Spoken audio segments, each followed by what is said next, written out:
പക്ഷേ ഞങ്ങളുടെ ശത്രുവിനെ മാരിയമ്മന്റെ മുന്നിൽ വെച്ച് അവൻ കഴുത്തറത്തില്ലേ? അന്ന് ഒരുപാട് വർഷങ്ങൾക്ക് ശേഷം ഞങ്ങൾ മരണത്തിന് മുന്നിൽ ചുവട് വെച്ചാടി. അവൻ വാള് വീശി വന്നപ്പോ ഒരു കാറ്റുയർന്നു സാർ.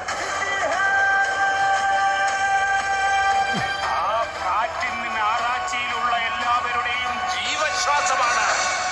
നിങ്ങൾക്കൊരു ഉപദേശം തരാം. ഒരു കാലത്തും നിങ്ങൾ അയാളെ എതിർത്ത് നിൽക്കാൻ പോകരുത് സാർ.